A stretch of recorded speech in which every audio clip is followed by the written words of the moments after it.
অন্য এটা ভিডিঅ'লৈ আপোনালোকক স্বাগতম জনাইছোঁ। যিহেতু নাহৰকটীয়া আঁচনিত শংকৰী সংঘৰ অধিৱেশন পাতিছে আৰু সেই অধিৱেশনলৈ মই এতিয়া যাবলৈ ওলাইছোঁ আৰু সেই অধিৱেশনখন আপোনালোকক এই ভিডিঅ'টোৰ জৰিয়তে আপোনালোকক দেখুৱাই থাকিম।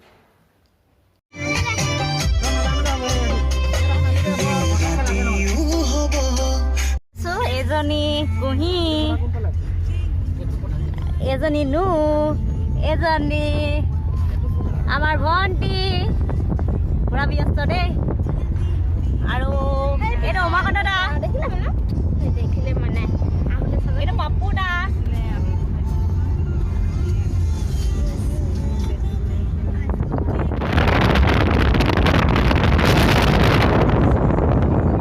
কৰিছে মানুহবিলাকে ইয়াত পথাৰত আৰু ৰাস্তাত পাৰ্কিং কৰিব দিছে। এইটো আপোনালোকে দেখিছে কিমান ভিৰ হৈছে, ইমান মানুহ হৈছে ৰাস্তাটোত।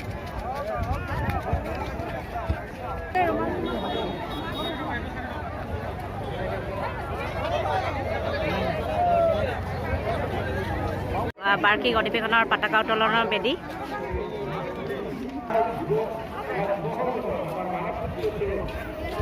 ইয়াত সোমাই আহিছোঁ।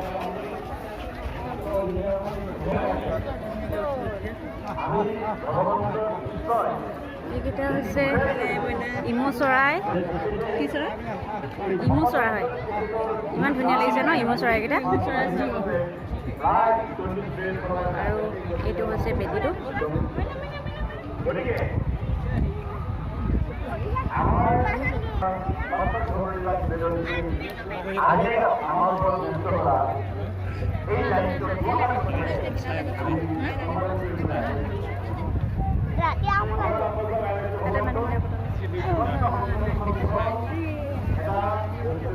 বেদীটো 5 লাখ টকা খৰচ কৰি বনাইছে আৰু দেখিবলৈ ইমান ধুনীয়া সুন্দৰ হৈছে। আৰু লগতে ইয়াত মানে ইমু চৰাইকেইটা ৰাখি থৈছে আৰু চৰাইকেইটাও দেখিবলৈ ইমান ধুনীয়া। আৰু ইয়াত ধুনীয়াকৈ ফুলবিলাক সজাই থৈছে চাৰিওফালে আৰু দেখিবলৈ বহুত সুন্দৰ হৈছে।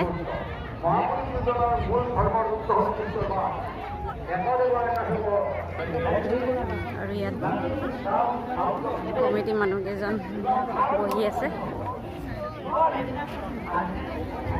আৰু এই পতাকা বিলাক কিমান চনত কোন জিলাত পতা হৈছিল সেইবিলাক লিখা আছে। এইটো মই বাহিৰৰ পৰা দেখাইছোঁ, কিমান ধুনীয়াকৈ সজাইছে।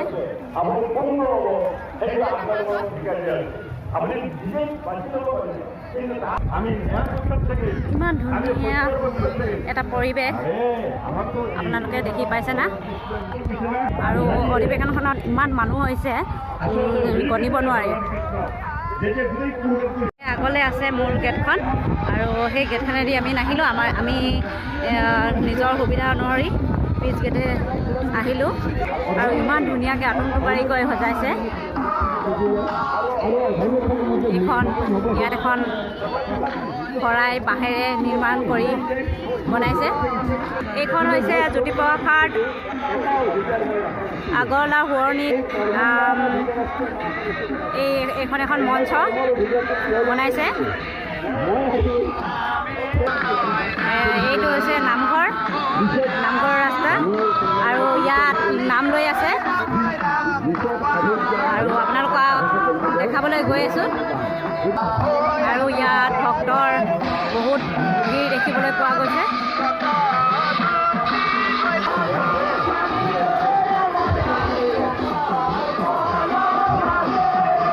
ইমান দূৰ ৰাস্তা আহিছোঁ যে নেকি ইয়াত নামঘৰত সোমাই কিনি এবাৰ মূৰটো ধুৱাই লওঁ। এইফালে সোমাব দিব, এইফালে আহিব দিয়ে।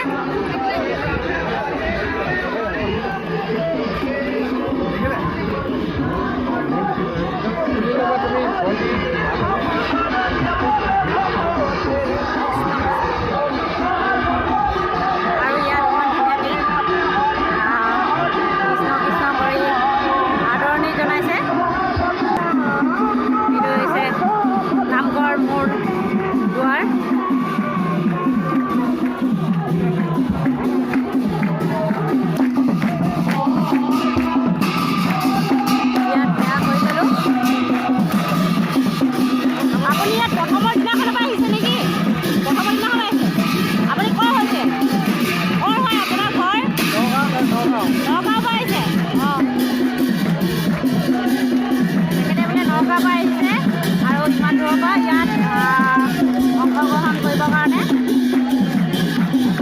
আৰু ইয়াত নাম লৈ আছে ইমান ধুনীয়াকৈ আৰু এইটো হ'ল গান কৰা বাকত অৰিহণাবিলাক ইয়াতে দিয়ে আৰু আমাৰ ইয়াত সেৱা কৰি হৈ গ'ল।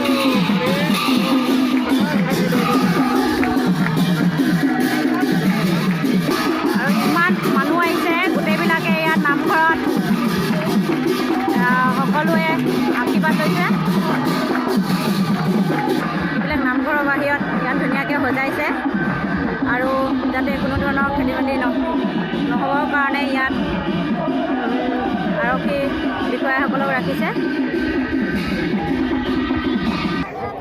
আপুনি আহিছা ন বুনু বিকাশ? ৰাতিপুৱা আহিলা? আমি কেইবাটা আহিছোঁ। কেন্দ্ৰীয় সেয়া বাহিনী শিবিৰ এয়া অধিৱেশনৰ ভোজনালয় স্থলী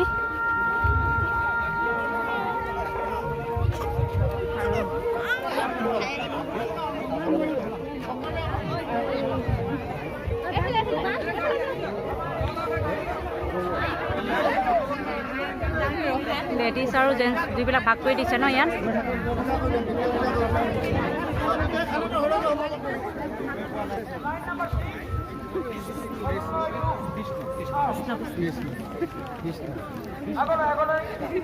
ইয়াত ভোজনাস্থলী আৰু এই ভোজনাস্থলীত এইটো ইমান ধুনীয়া এটা পৰিৱেশ আৰু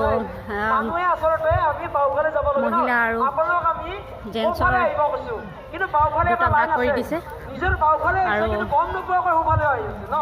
এটা ইমান ধুনীয়া পৰিৱেশ।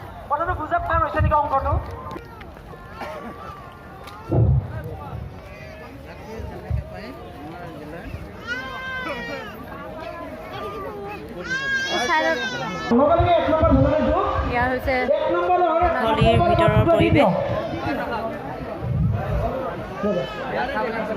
2 নম্বৰ ভোজনালয় এফালে পাঠপত্ৰ দিব নালাগে। 2 নম্বৰ ভোজনালয়ত আৰু পাঠপত্ৰ নিদিব। এই লাইনটো দি দিয়ক যিখিনি দিছে। 2 নম্বৰ ভোজনালয়ত আৰু পাঠপত্ৰ এফালে দিব নালাগে। এইবাৰ আমি 1 নম্বৰ ভোজনালয় যাব দিয়ক আৰু খুলি দিয়ক আকৌ আহিব দিয়ক। আগলৈ চিট আছে দেই, বহুত চিট আছে। যাব দিয়ক 5 নম্বৰ গৈ থাকক। 5 নম্বৰ গৈ থাকক। 5 নম্বৰ গৈ থাকক। 5 নম্বৰ আগে দে।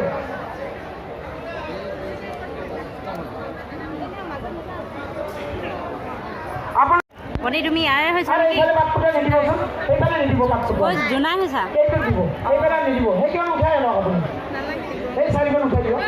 ইয়াৰ ভাত আনিছে। এইবাৰ আমি 1 নম্বৰ ব্যৱহাৰ কৰিলে ভোজনালয় গেট বন্ধ কৰি দিওঁ। এতিয়া আমাৰ 1 নম্বৰ ভোজনালয়ৰ 8 নম্বৰ পাঠপত্ৰ পাঠপত্ৰ দিয়ক। অকণমান দৌৰা-দৌৰি কৰি দিয়ক। এইবাৰ ঠেলাত আনিছে পাঠপত্ৰ দি দিয়ক। খাই হৈ গ'ল যিহেতু খানাবিলাক ইমান ধুনীয়াকৈ দিছে নিৰামিষ যদিও আৰু যিহেতু মই নিৰামিষ খাই ভাল পাওঁ আৰু এতিয়া খাই কিনি গ্ৰন্থমেলালৈ আহিছোঁ। তাৰ কিছু আভাস দিবলৈ আপোনালোকক চেষ্টা কৰিম।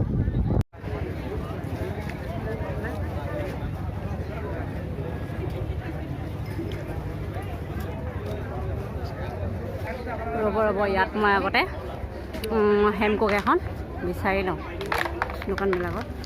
দাদা হেমকুক আছে নেকি? নাই? অঁ ইয়াত নাই বোলে হেমকুক। এখন কিতাপৰ দোকান পাপু বুক ষ্ট'ৰ আৰু ইয়াতে হেমকুক এখন কিনি লওঁ বুলি ভাবিছোঁ। দাদা হেমকুক এখন কেইটকা? 700 টকা। 670 আহিব।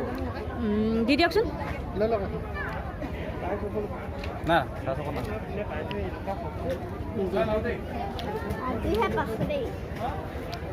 এইবিলাক হৈছে কিতাপবিলাক।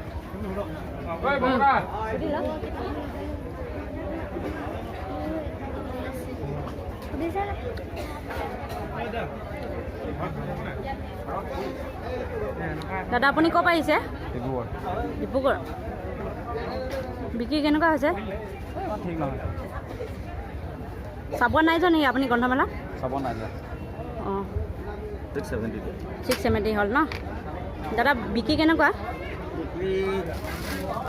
এইটো চাইডেহে ভাল, এইটো চাইডত এইটো চাইডে ইমান ভাল নহয়? ইমান ভাল নহয়, কাৰণ ৰ'দটো পৰিছে, মানুহ অঁ ৰ'দৰ কাৰণে সেইপিনে গুচি গৈছে। অঁ অঁ ফাইনেলি চাবুৱাত যিহেতু হেমকোকখন বিচাৰিছিলোঁ, নাপালোঁ। সেই গতিকে এই পাপু বুক ষ্ট'ৰৰ পৰা গ্ৰন্থখন এই হেমকোকখন কিনি ল'লোঁ। ৰাস্তাটোৰ এইটো মানে গোটেইবিলাক গ্ৰন্থমেলাৰ নিচিনাকৈ কিতাপৰ দোকানবিলাক লগাইছে আৰু ইমান এটা সুন্দৰ পৰিৱেশ। কমাৰ শিল্প আৰু ইয়াত বোলে পাপতে কিবা লয়।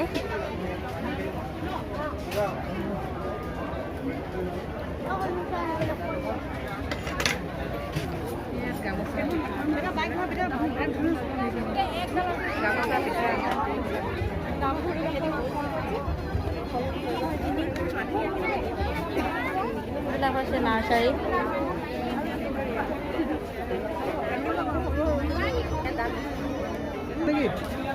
এইটো ৱাল ন?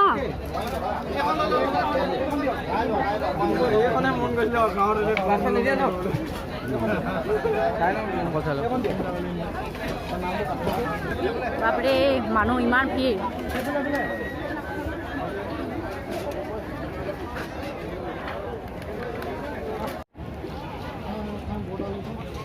দাদা এইটো কি বাতি হয় ইমান ডাঙৰ?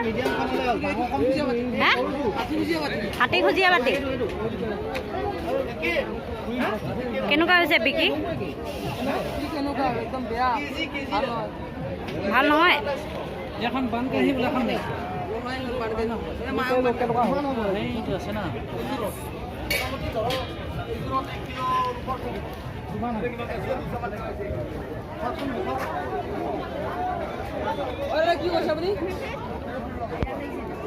পেলা হৈছে জাপি।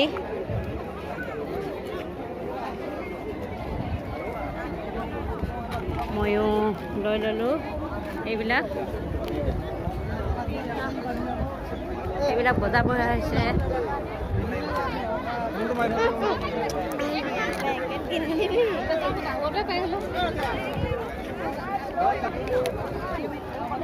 দাদা বগৰী কেইটকা কিলো? 80 টকা। 80 টকা। কি বগৰী হয় এইবিলাক? আপেল বগৰী নহয় এইটো? আপেল বগৰী। এইটো পেলেনটো। আপেলটোতো অকণমান ৰঙা ৰঙা টাইপৰ। এইটোহে ৰঙা একে। অঁ বিক্ৰী কেনেকুৱা হৈছে?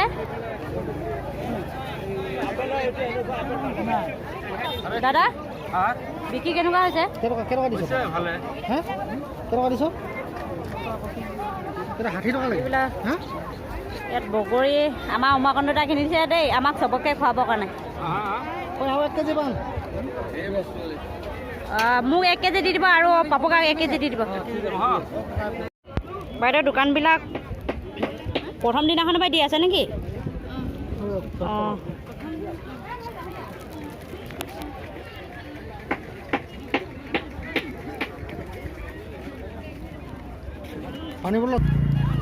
কাষে কাষে এইবিলাক ৰাস্তাৰ কাষে কাষে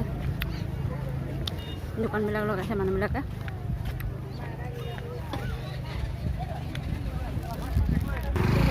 এতিয়া আমাৰ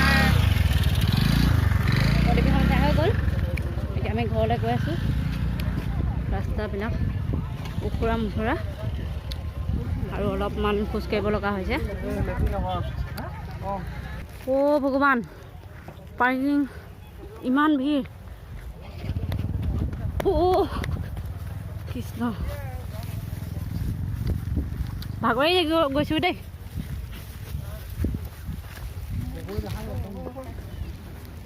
আহি আছে, যোৱা গৈ আছে। ইমান মানুহ আৰু ইমান ডাঙৰ এটা এৰিয়া। এখন পথাৰত অধিৱেশনখন পাতিছে যিহেতু আৰু ইমান ধুনীয়া এটা পৰিৱেশ সৃষ্টি হৈছে মানে ভাষাৰে বুজাব নোৱাৰা ইমানেই ধুনীয়া